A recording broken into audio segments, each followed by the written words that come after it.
Hey everyone, Kim here, your plant bestie. Welcome to the Stand with Nature podcast, where we talk with leading people in the plant and environmental industry. And today I'm really excited. We're going to be speaking with Philippe Lazaro from Plant with Purpose. And thank you so much for taking time out of your day to speak with us. I really appreciate it. Sure. Yeah. Thanks for having me. Sure. So, for the first question I want to kick off, can you tell us a bit about yourself and the mission of Plant with Purpose? Sure thing. So I'm Philippe. I'm the storyteller and communications manager at Plant with Purpose. I had always wanted just a job or a life that would have me frequently interacting with people internationally. I love engaging people with different cultures. And I also wanted it to be something that was, positive for the world at large and something that engaged some of my creative inclinations. So I amazingly found that all in one spot. I became a storyteller for Plant with Purpose. We, as an organization, we work to address climate change and rural poverty. So two of the most urgent crises going on right now.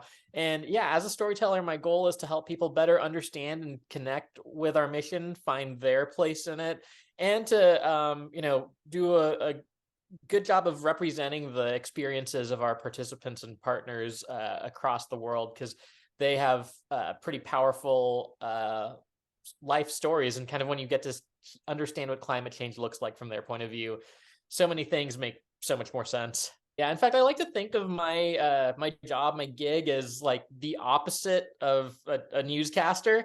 So, and it's like not to just rag on the news because people do that, but it's like, Right. uh, what's the opposite of watching the news is like going a little bit deeper to get those stories that the news just simply isn't designed to carry. A lot of those stories of what is everyday life, like news is supposed to show you the things that are aberrations from that, but what you get by seeing vignettes of how people live and their daily struggles, but they're also their daily confrontation with it, kind of gives you I think a more holistic perspective on the world. Oh, for sure. What is the link between deforestation and rural poverty that Plant with Purpose founder Tom Woodward found out in the connection between those two things? Yeah. So Plant with Purpose, you mentioned Tom Woodard, he's our founder. We got started back in the mid 80s. There was a huge hurricane that hit the Caribbean. The Dominican Republic was badly affected. And so he and a group of volunteers were really just trying to help out people who had been badly impacted that as a result.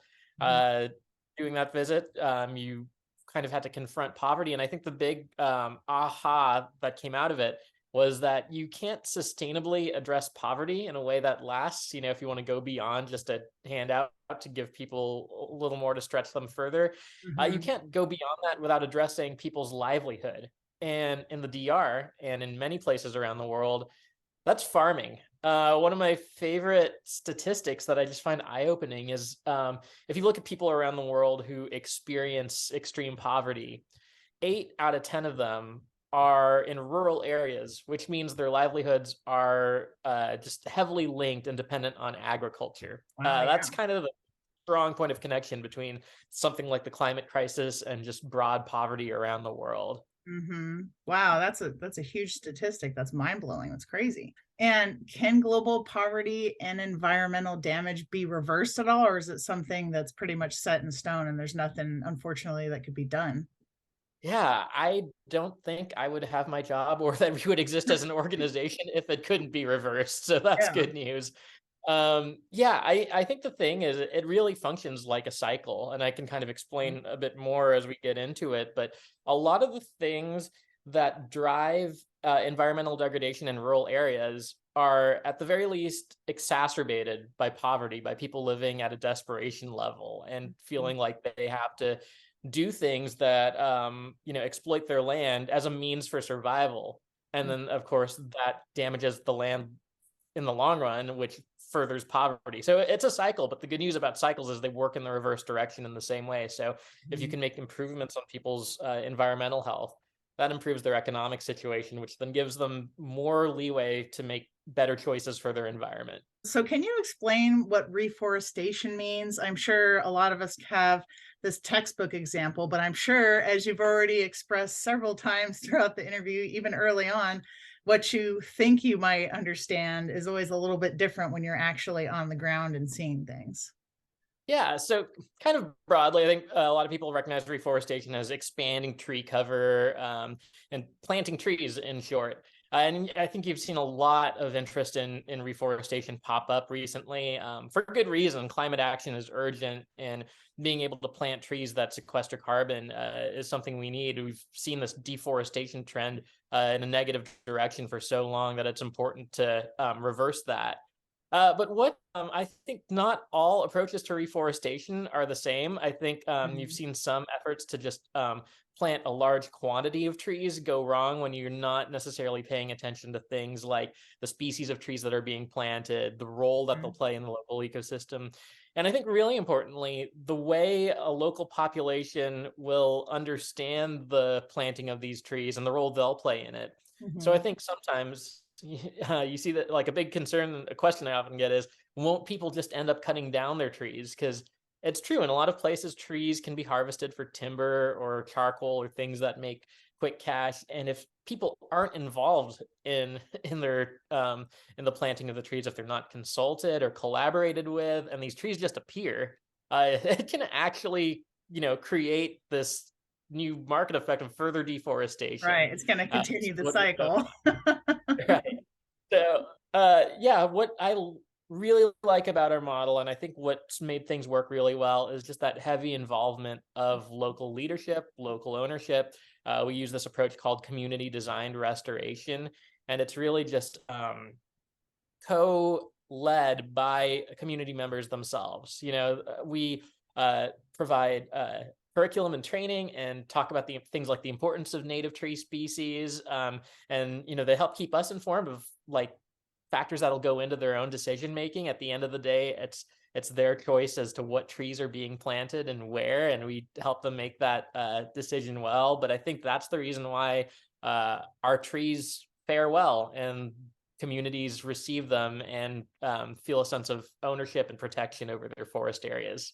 See, I'm glad I asked that question because a lot of times you would just assume you just go in there and pop trees in, but that is not the case. There's so much more involved because you have to think about, like you were saying, how the tree is going to impact the environment and how the community is going to respect the trees. And it makes so much sense that you all take into account involving the community from the get-go and involving local people on the projects, because then they have so much more, they feel like they're so much more a part of it, and they're going to respect the process so much more instead of feeling like you're just coming in and doing whatever you guys want. So that's super awesome, and I have a feeling that's a big part of why it's so successful, because they feel so involved and they're not willing to just go down and cut down the trees, or they're not going to be cool with somebody coming in and doing that. Hey, that took a lot of time to get that established. We're real proud of that. That's really neat. Absolutely. And with us working with rural farming populations too, you think of mass tree planting, but a lot of these trees aren't being planted in, national parks or just, big forest areas where no one lives in. We're planting them on people's farms and on their land. And so there is their autonomy over that. And I think I'm really excited that tree planting has caught on, because that's badly needed in the world. But at the same time, I do have some concern that, yeah, what happens if just that whole part of the equation isn't properly addressed? The Mhm. involvement of people who live there, things can get messy when there's a differing set of expectations. So I think it's really important to involve that local level leadership. What are the negative impacts on the land and people when trees are not flourishing? I don't think a lot of people really think about, I mean, aside from, oxygen obviously is fantastic, but aside from that, like what kind of impacts do trees really have on the land?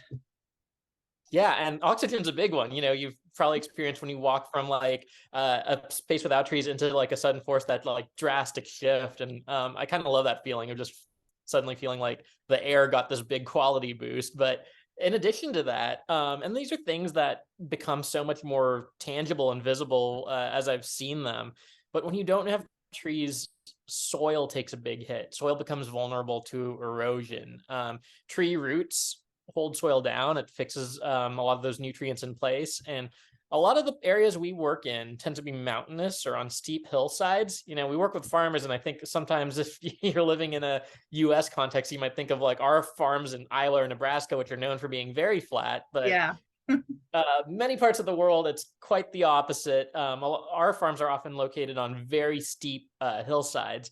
And so, you know, we see floods becoming more commonplace due to climate change or just unpredictable rainfall.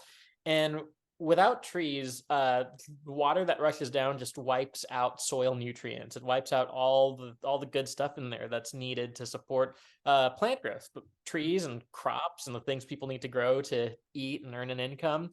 In addition, you also have you know, more intense dry seasons and heat waves and things, and so the trees provide cover for the crops, so they're not exposed to the direct sunlight. Mm. Without those trees, they'll just wither that much more quickly. Um, they'll do other things too, like protect the groundwater that flows there. It helps regulate that. Again, the atmospheric conditions. They also help attract moisture particles in the air. So overall, they support plant growth. Yeah, biodiversity too. Being able to support entire food webs within the trees is a big one. You have Oh. pollinators who help, further populate species. So they play just such a big role in connecting all different parts of an ecosystem. Yeah, and I'm sure over time you really start to see the impacts negatively when the trees start to become missing or fall down because of the erosion and whatnot. So yeah, trees trees are so much more than just oxygen. So you're currently partnering with local organizations around the globe at 9 different locations. So which countries are you all currently working with, and how do you go about determining which places the most positive impact can be made in? There's so many places that could use it. It must be incredibly hard to figure out what place to focus on next. Sure. And that's cool. We've been able to add some more countries in recent years. So this is used to be easier to do off the top of my head, but we're, uh, we're in Mexico, Haiti, and the Dominican Republic. We work in Thailand with a lot of refugee communities who live in the forest there. And then in Africa, we have 5 programs. We're in the DR Congo, Burundi, Tanzania, Ethiopia, and our newest one, which just opened this year, is Malawi. Awesome. So yeah, and we hope to add more. And you're asking like how do we determine where we can make an Yeah, impact? it's got to be hard because there's so many places, that could Yeah, use it. that's that's exactly it. There's no shortage of places that you know, could use a lot of what we've been able to provide for the places we work in. We look for areas where people's livelihoods are really integrated with agriculture, places that are environmentally sensitive. Like I just mentioned, that there's plenty of those, and especially with 8 in 10 people in poverty being rural or agriculturally dependent, that really opens it up quite a bit. We do tend to work more on mountainous areas, since one of our specialties is with soil conservation when you're working on a steep hillside. So that's also a big influencing factor. And then there's this other tension that we always try and navigate as we get the opportunity to do more work and to go bigger, is being able to work in more areas, more countries, or to go deeper with some of the places where we already work. And I think we've seen a lot of that in the past few years of, you know, we've been in our 9 countries. We've been in 6 or 7 of them for quite a while, but we've been able to add a lot more areas to the program within those countries in the past few years. We've also developed a watershed model. So instead of just, you know, saying we're going to work in the Congo, which is DRC is a huge country, and just Right. trying to figure out different farms scattered all across it, we focus in on watersheds using nature's own boundaries of where water flows to concentrate our work. And the real reason for that is when we properly saturate an area, we don't need to do as much of work on the back end. We see that anyone who lives there, we see poverty as a whole go down, just because the entire area has become restored. And so that adds efficiency to our work. that improves the dynamics of an ecosystem and the way it functions in doing some of the heavy lifting for us, and Mhm. it allows us to be more strategic too. So that's one kind of big catalyst for success we've seen recently. So in every country we work in, we have a nationally based staff. That means in our Haiti program, it's led by Haitians. Our Tanzania program is led by Tanzanians, which seems obvious. Like these are the people who know their culture best, know their environment best. Mhm. But it's not always the norm when it comes to nonprofits or international organizations. There's a lot of expats, but I really appreciate this about our model. And from there, they work with facilitators and agents who then connect our national offices to a community or a hub of villages, or a more specific region. And that person is from there and knows that specific context the best. Because even one thing I realized when I travel is sometimes even the difference between cultures in an urban setting versus a rural one can be quite a gap. So they help bring it and contextualize it even further to that local area. Beyond that, what I really like is within each of the watersheds we work are a number of communities, villages. The way things are divided varies by depending on where you are. But within each of these villages, we're setting up, we call them purpose groups, but that's basically the platform where we're able to install these different programs. And those purpose groups are led by members, by people who are from that exact community where it's based. Mhm.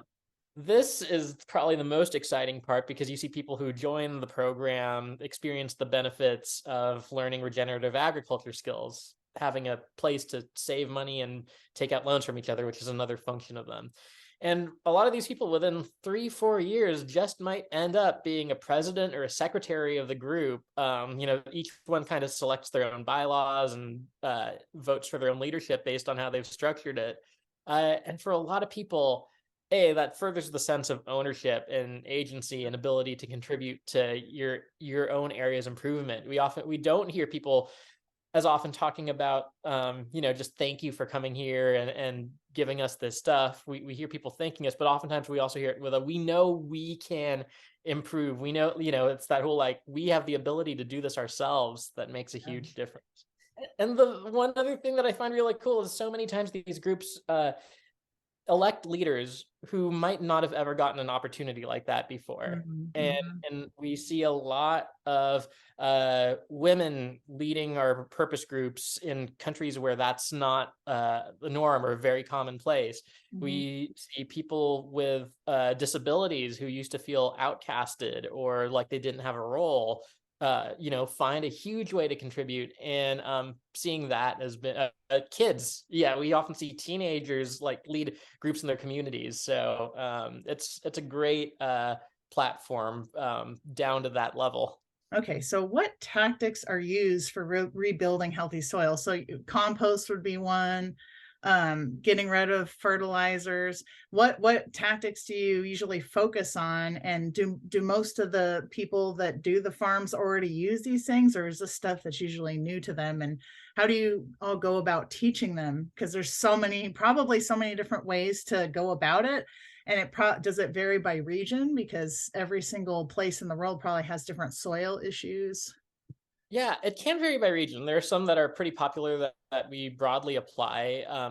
Things like living barriers, so planting certain crops or species. I think corn or maize is a common one. To prevent runoff is a big one.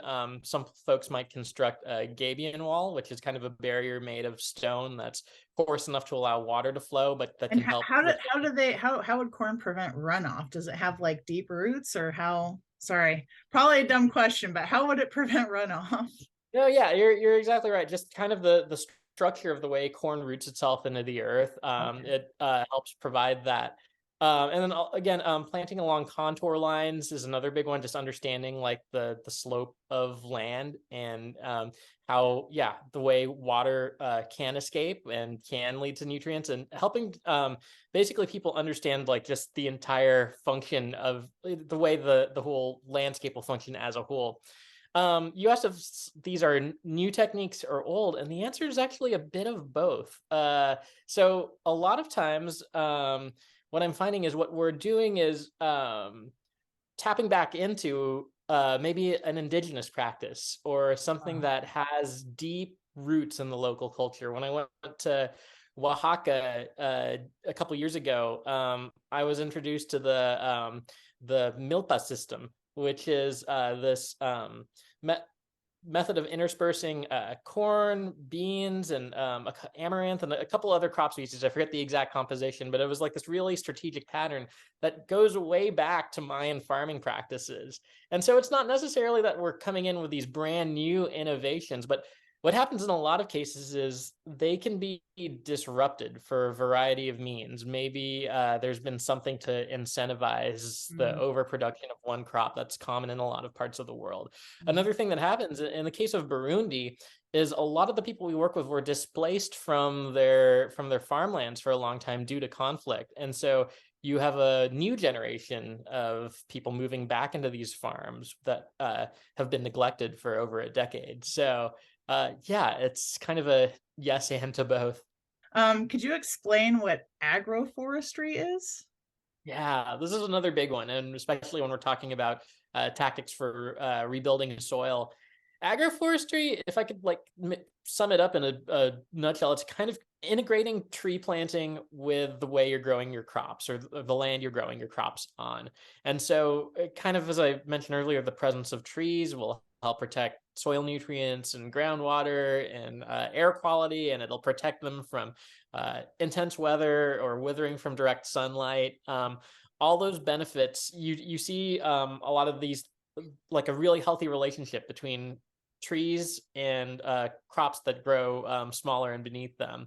And that's the big perk of agroforestry. And I think it takes the idea of planting trees beyond maybe something like carbon sequestration that's just harder to visualize and can feel a little more, you know, what's just like not tangible. I mean, you will feel it eventually, but just like visualizing a tree vacuuming carbon, you kind of have to imagine. But when you can just see your crops grow differently underneath the cover of trees, it can greatly speed up an area's motivation to invest in reforestation and to be really dedicated to not removing trees that are there. So when you do the agroforestry, would you typically be leaving the trees up all the time to benefit the crops? Or would that be something where they might harvest some of the trees for lumber and stuff like that? Is there like combinations, or do they just kind of leave it up to benefit the soil and the crops? That's a good question, and it varies again by region, and also, yeah, kind of factoring in just the way that we make that ultimate decision up to the farmers we partner with. But in a lot of cases, some of the most popular trees we plant are fruit trees. So in that sense, they are also crops or producing their own products that can be sold and be of benefit. We do plant some timber trees. You know, we try and encourage trees that grow faster that can still benefit even if they're planted deliberately for use as wood products. So, and that'll stop, you know, trees that you don't want being cut down being harvested in that way. So, Mhm. all those can play roles on an agroforestry plot. It just kind of depends on, yeah, the exact composition of that specific farm. If one of our listeners wants to connect with you, what would be the best way to do that?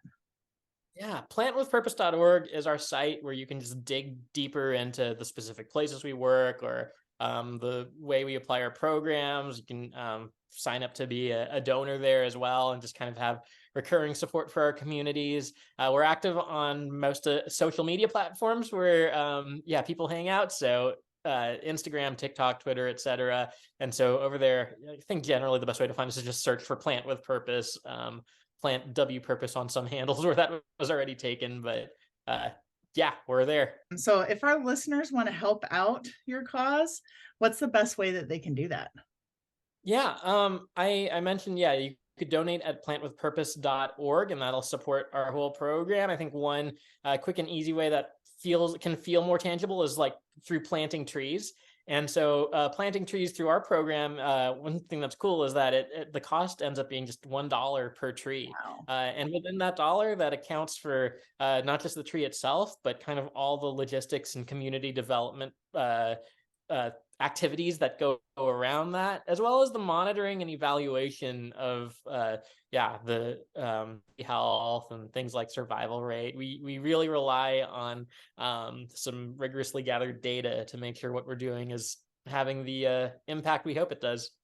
And as we have learned in the interview, trees and community can make a huge difference. Huge difference. Well, it was really awesome speaking with you today. I really appreciate you taking the time. And I hope that everybody got something really valuable and beautiful out of this. It's such a refreshing thing to see that there are good things happening in the world today with all the negativity that's thrown at us. It's really refreshing to see really positive things happening with the organization you guys run. Absolutely. Yeah. And I think just if anyone needs a pick me up, just remember that a lot of that good happens in parts of the world that are often quiet and that you don't hear too much from, but it happens. And so don't forget that part when you're hearing all the other stuff too. Awesome. Well, thanks so much for speaking with us today. I appreciate it. Sure thing. All right. Take care. Okay. Bye. Bye.